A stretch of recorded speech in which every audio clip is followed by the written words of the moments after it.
Welcome to the Threat Show, powered by Fletch. Knowing what the threat is, what its capabilities and TTPs are, will allow you to frame and focus your efforts on what the most effective measures are that you can use to defend your organization. Hi, I'm Darien Kinlan, VP of Technology here at Fletch, and with me we have Chris Wilder, Director of Research at Tag Cyber. And also with us this week, we have our special guest, Aaron Didier. Aaron is a Threat Intelligence Analyst for Red Canary. They're also a gardening enthusiast. Later in the show, we'll be talking to Aaron about threat intelligence and how to avoid common mistakes. But first, let's do the burn down for this week. We've had a number of weird, bizarre threats crop up during this time frame. Some of them were kind of bizarre, leveraging malware that was only talked about theoretically, even vulnerabilities that were previously kind of theoretical, but now they're actually being applied. And some ransomware that's actually changed tactics, along with new malware that's targeting financial institutions related to Android.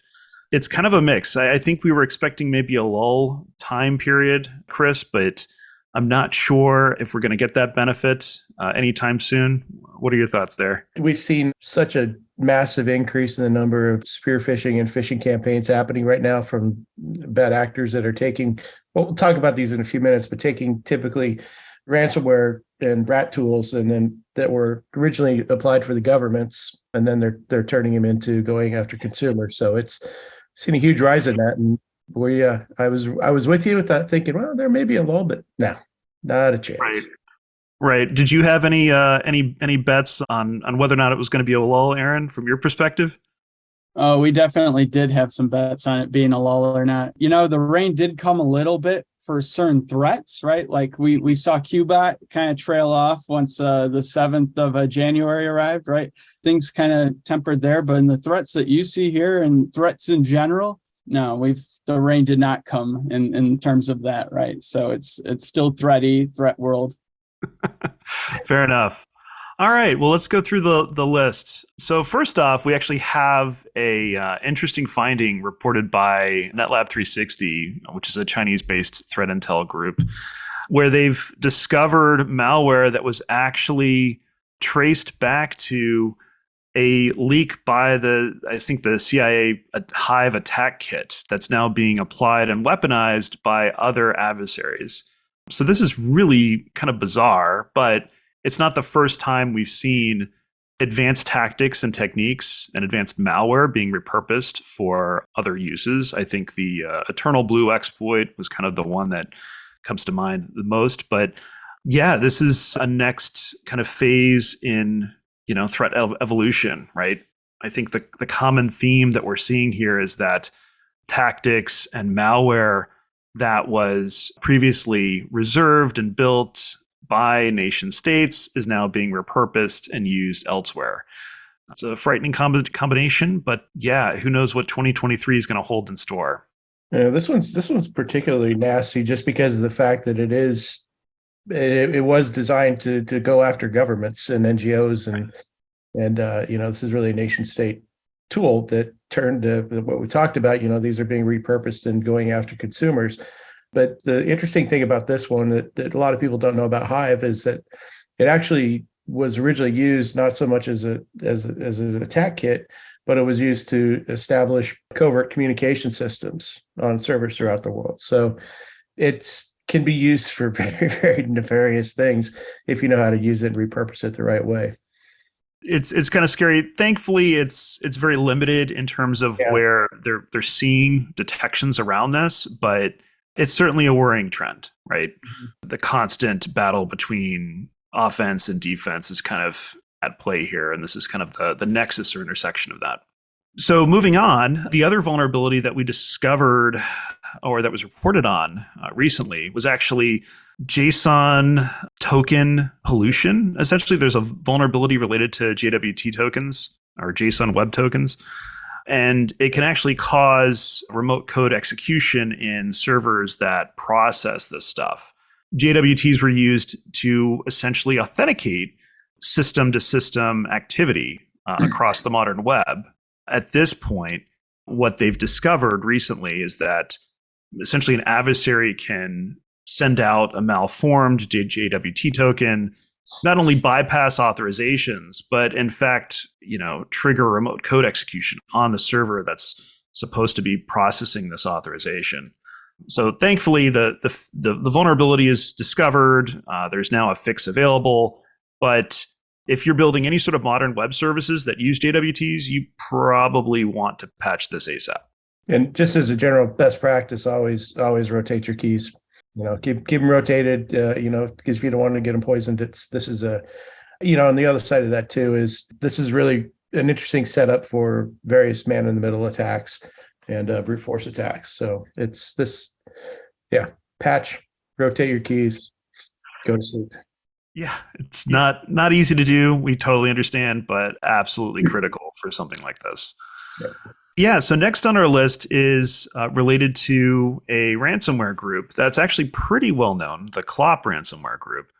The new finding here is that they're switching their targeting, right? They've gone after the industrial, water, hydroelectric sector in the past, and now they've switched to healthcare organizations. And in fact, US HHS just announced, hey, look, there's a whole slew of organizations that have been compromised by this particular ransomware group in the healthcare sector, and it's likely it's not going to change anytime soon.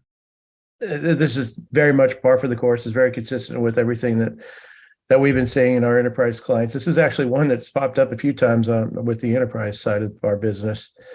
Again, these are all delivered by spear phishing campaigns. So don't click the link, dummy.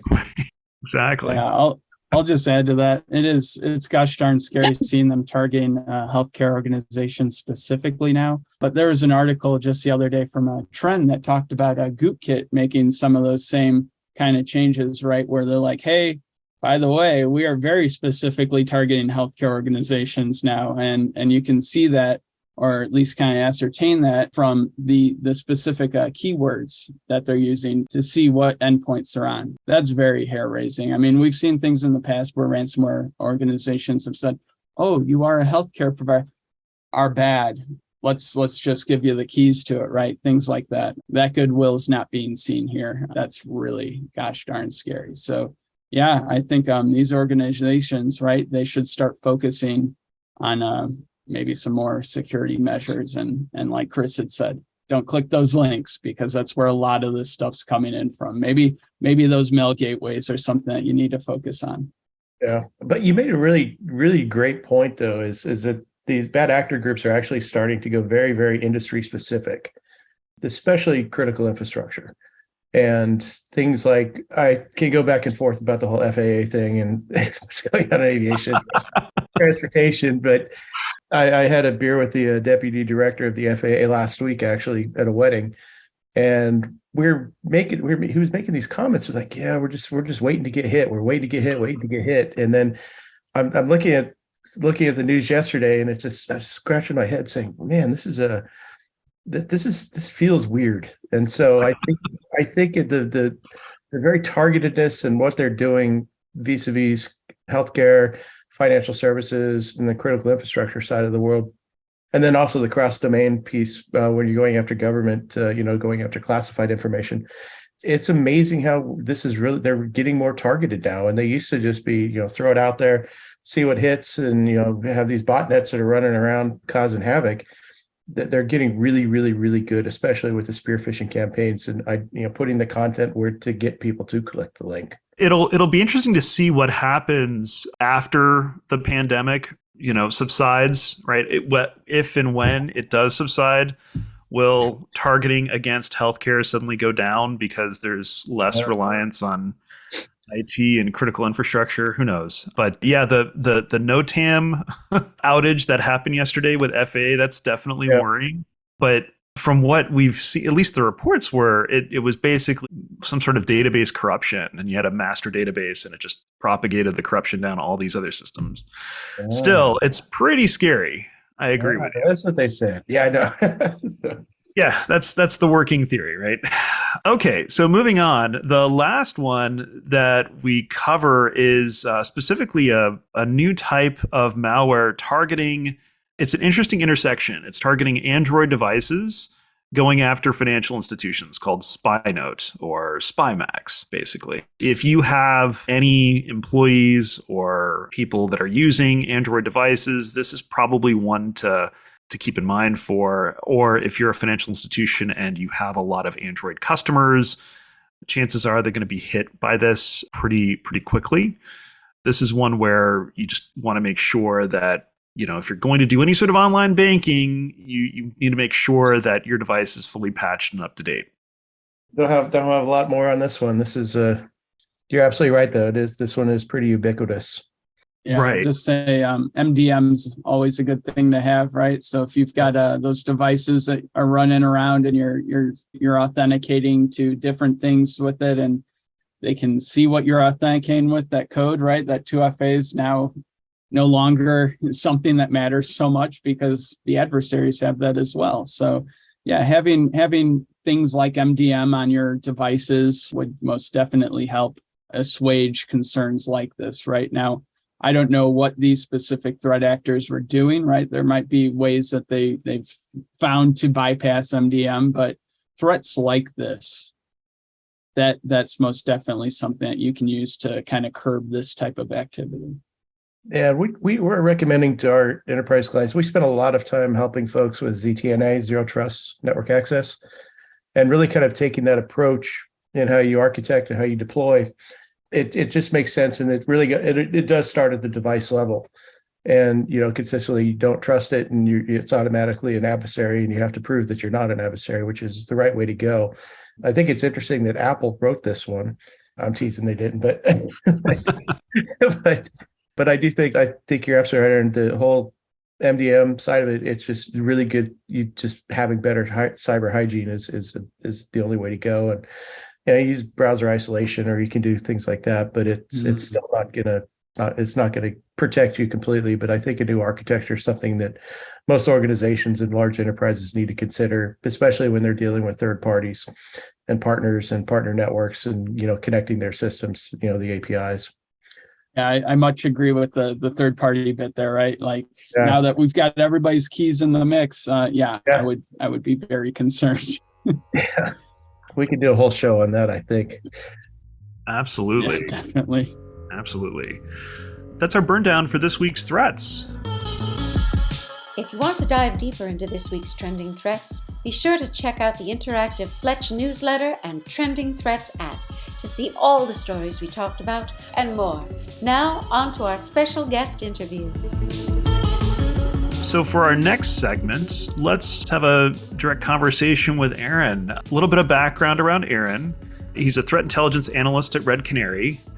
Aaron is also an autodidact that has worked for various small and large organizations spanning from an ISP to a Fortune 500 and multinational firm. Aaron currently works at Red Canary as an intelligence analyst and spends their time off gardening and skiing and taking care of their 2 dogs. Wow, that's a lot. How's it going, Aaron? It's good. It's going. How about yourself, Darien? Thanks for the intro. Yeah, we're doing well. I mean, it's been crazy, and you think that 2023 would be a quieter year, but it doesn't seem to be, unfortunately. No, yeah, I know we've all been hoping for that quiet, right? Whatever quiet you might have gotten before 2023, probably all the quiet that you're gonna get. Yeah, the threats keep rolling in, and times are exciting as always. Yeah. So looking back over 2022, what do you think were the most interesting threats that you've covered in the past year? For me, right now, I'm in that threat detection report writing mode. So that's what we do every year. Red Canary releases our threat detection report. So I'm writing. QBot's my focus right now, because that is number one for the rank and stack for threats that we had seen over the span of the last year, right? Wow. That's what we had seen in the majority of our customer environments now. Like I kind of alluded to, right? That activity is tempered since the new year. Things have slowed down a bit. We've got, suspicions as to why, but again, you don't know. So anyways, things have slowed down there, at least with that threat, but it just kind of brings into focus that threat, if it plagued the majority of our customers, maybe that's a threat that you should probably be focusing in, right? And our customers, a great many of them are related and unrelated vertices, right? So it's really a mixed bag, and kind of like what we had mentioned earlier, right? The initial access method for a lot of that is via email. Chris had touched on that. So you got to clean up your emails that are coming in to try to keep threats like that tamped down and keep them out of your site, right? That's one opportunity. Now, threat actors can find new ways of creeping into your organization all day long, but that's just what we've been seeing right now. And that's where my focus has been lately. Those things like that, like I said, they kick off questions in my head immediately. Like, all right, we see Qbot, that's a trend. That's what we're seeing. Well, what's up with that threat? How does it typically reach its victims? Oh, it's email, like I said. So focus on that email, right? What's the initial access method? Oh, it's those phishing lures. But what do those phishing lures, what's after those phishing lures, right? Oh, it's a mountable disk image of some sort. And next after that is the execution step, right? And as I'm saying these words, they might be familiar because I'm thinking a very MITRE attack technique focused kind of way. I'm like, all right, there's our, right, before that, there's recon and everything. That's cool. We're not going to see that. But the initial access and the execution and the yada, yada, yada. Yeah, that's where I'm looking at. And when I'm asking those questions to myself, like, what's the initial access method that Qbot uses? I start thinking about, ISOs, mountable disk images, right? I'm thinking ISO images. What else is mountable? There's those IMG files. Right. Maybe I should worry about those. How about VHDs? That's another one. We saw Zloader was testing out VHDs, a couple of years back. Didn't do it a whole bunch, but VHD is something that you should look for too. So I'm talking about looking for it right now, but maybe let's talk about interceding that activity, right? So from a defender perspective, as I'm asking all of these questions about that number one threat, and I can do that for the number 2, 3, 4, 5, et cetera, you can start to think about ways that you can defend against these threats. And as I'm thinking about mountable images, how many people within your organization are mounting ISOs, are mounting VHDs, are mounting IMGs? Not a lot in the organizations that I've worked in, unless they're engineers. And well, that's a whole nother story. Yeah, that's a whole nother follow X. I mean, you guys are one of the most iconic MDR guys out there. And where do you see kind of on the threat scale in terms of IoT and kind of some of these far edge devices that are out there? Are you seeing any threats that are coming in through those? Gosh, I wish that we had the perspective on IoT and things like that. In that intro, Chris had mentioned I was at a multinational law firm beforehand. That was my yearning to get more perspective, right? I've always wanted more perspective. I was at that firm and I learned, well, it's cool that you get perspective and there are threats in different countries that you wouldn't normally see.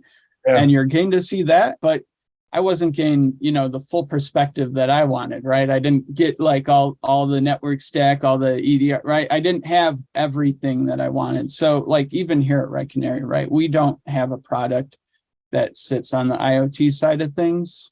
So I miss that perspective. I'd mentioned mail gateways and Qbot. Yeah. I wish I had that perspective. I unfortunately lack it because most of the telemetry that we deal with currently, right? That's how Red Canary started, was as an MDR, managed detection and response for EDRs and things like that. So as the years have progressed, we have ingested new telemetry sources, which have allowed me to open my eyes again to, prior things that I had done, right? Like Suricata and stuff like that, like network source telemetry. So yeah, perspective. Oh gosh, I wish we had it all. We don't. Well, yeah, and I think that's one of the biggest trends we're seeing in MDR is just really the leaning heavily on IR, incident response, and then threat intelligence. And that is just the crux of your industry. But yeah, I'm sorry, I could get on a soapbox about this, but I'm not going to. Yeah, sorry, I did that a little bit myself. No worries, man. Yeah, no, it's great conversation. I mean, along those lines, like if you're a small, medium-sized business, what is the value, Aaron, in your perspective around, having that intelligence about a given threat? You mentioned, hey, starting out seeing activity around, mounting virtual images, right? Mm-hmm. Clearly that was used to evade something. And that kind of led you down the path of, okay, well, what other ways could you evade this? Sure. In your mind, is that like basically evading, what is it, mark of the web detection that usually... Yeah, mark of the web bypass, right? So, that's got that ADS on there, that alternate data stream for the zone identifier that says, this file came from zone 1, 2, 3, 4, right? And based off the zone, it determines if it came from a source that was external or not. And adversaries most definitely want to bypass that. Yeah. So if you know that that's their motivation, right, you can start to look at, well, what other ways could you bypass this, right? And that kind of led you down the path of, hey, there's all these other image format types. Let's just try to come up with a generic way to detect when any user tries to mount an image of sorts, right? That could potentially be a red flag. Keying off of that, we can kind of take that and spin it a little bit, right? You asked, what's the advantage of having that intelligence and how we can apply it, right? I think about, like I had mentioned Qbot, because again, that was the number one threat I get really excited about the number one threat that we've seen. But there's other exciting threats out there that are in that same wheelhouse and kind of the delivery method a little bit. One of those is Raspberry Robin, right? Raspberry Robin, that is a gosh darn interesting threat. When we had first seen it, 2021, September time, I don't know what the heck this is. Nobody knew what it was. So everybody's like, weird, strange. Okay. And then we reported on it 2022 early on there, Q1.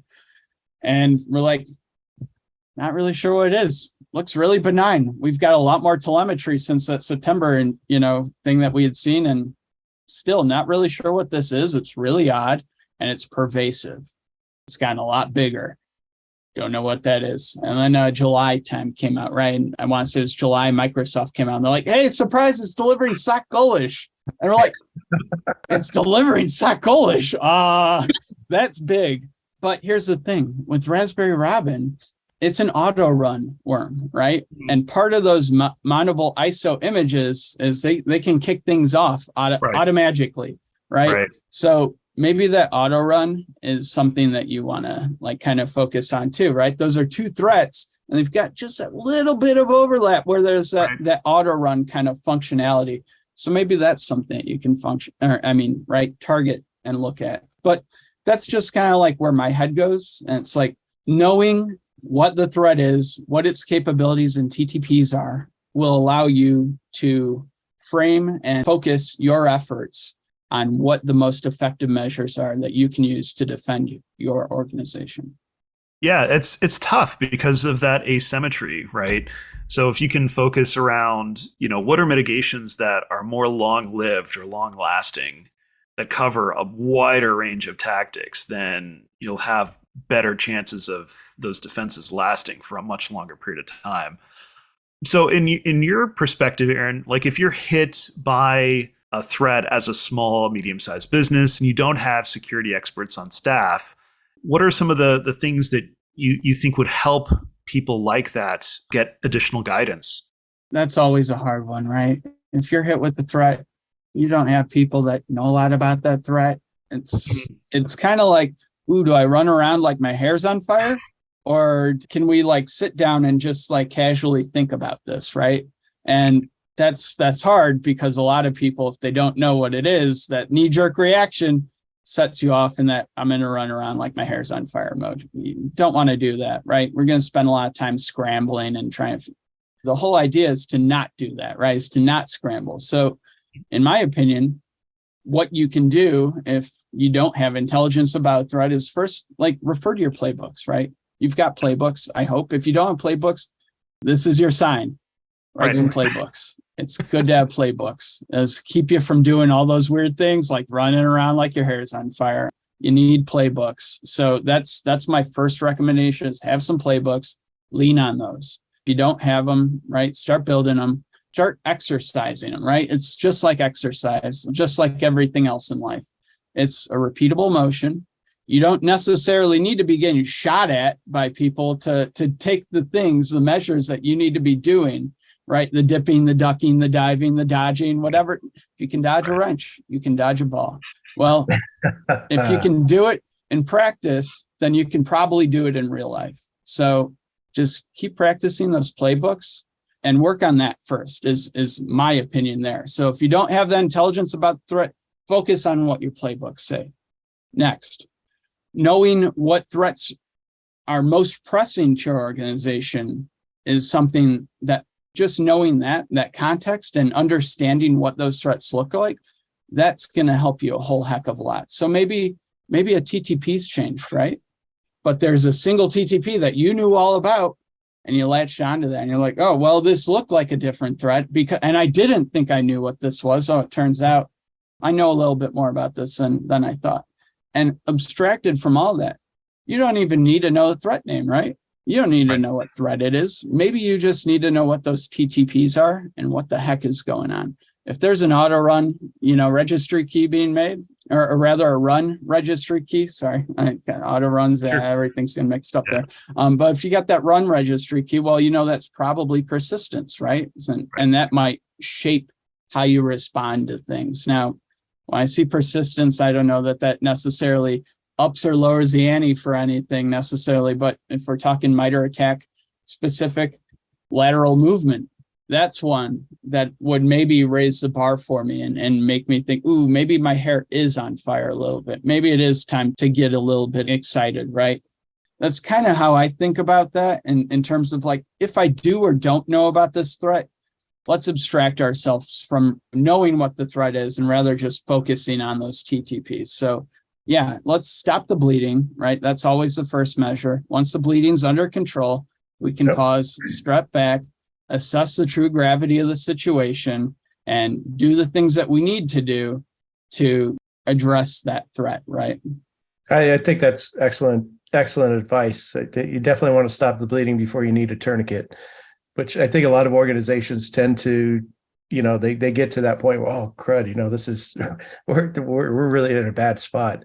But I think your point about playbooks are so important. And the only thing I would add to that, especially for a SOC team, is invest in training, invest in cyber range training. I think that's so important because what that does is it not only helps your SOC team to work together and kind of be more cohesive and go through scenarios as a group, but there's a lot of different soft skills that go into that too, in terms of communication, disclosure. It helps you really kind of connect to, your legal counsel and be able to become more effective as a SOC organization. It's so important. And I think the playbooks are a good thing. And I hate to be a bandwagon guy, but if you need a place to start to write playbooks, ChatGPT is perfect for that. I hate to say, I knew when you were going to mention that. I know. The FAA guy I was having a beer with, he wrote a bunch of playbooks for a bunch of different airports. Then he got funny. He was doing it all in Dr. Seuss style and whatever. But it gives you a good foundation, and it gives you. It's not perfect, but it's something that gets you started, and it gives you things to think about and consider. That at least gets you over the hump, and you can actually, I would use it to formulate the questions that I want to ask or the questions I want to answer. And then obviously having a good incident response program, I think, is so important. I typically don't recommend our enterprise clients. I think they probably, especially with the threat intelligence side and IR side, outsource it. Go to a provider like a Red Canary or another company. But I think that's so important to keep your house in order. And you obviously don't want to keep that in house because it's something that all the time changing. I mean, we're seeing, I think, about 30% of Log4j vulnerabilities have been fixed. And there was so much hyperventilating and all that around. So, let somebody else help you out with that. Get you through there so you don't have to, and you can focus on being a better security organization. Yeah, I'd have to agree with what Chris is saying there is let somebody else deal with it. And that's not me being like, oh, I'm working for a vendor. No, this is me coming from experience. I worked at other small, right? Depends on how you look at, but in terms of security staff, they were small teams, small organizations in that way. And the things that I wanted to do and the things that we could do versus being able to just pay somebody to do it. Yeah, I really wish I could have just paid somebody to do it. Especially on the investigations and forensic side. Most organizations are ill-equipped for that. It's interesting. I think a lot of organizations that don't have like a mature security operations team, it's very, very fluid environments. There's so much focus around attribution when that's like the last thing that you want to focus on, honestly. And it's hard. Attribution does not matter most of the time. Absolutely. It's hilarious because if, they read, I don't know, Clancy novels or, the Hollywood movies, and that's like the first thing that people gear towards. And it's like, no, that's not going to help you in your environment. Like, I don't care what operator coded this. I don't care what version of, right? Like, none of that matters. Are we getting knocked over? And are sensitive data going out the front door? That's what I care about. Absolutely. Well, it's been a pleasure talking with you, Aaron. Thank you so much for your time today. And I think that kind of wraps up our show for this week. Stay tuned next week when we'll be covering more interesting threats for the following week after the new year and predictions. Thanks, Darien. It's been a joy. Everybody. Aaron, wonderful. Yep. Take care, Chris. All right. Great Thanks, meeting. everybody. Thanks. Thank you for tuning into The Threat Show. If you enjoyed the show, subscribe to us on YouTube, give us a 5-star review on Apple Podcasts, and interact with us on Twitter @The Threat Show. Also, be sure to subscribe to Fletch's interactive newsletter and Trending Threats app to go deeper into the stories we discuss. Be sure to stay tuned to stay ahead of threats.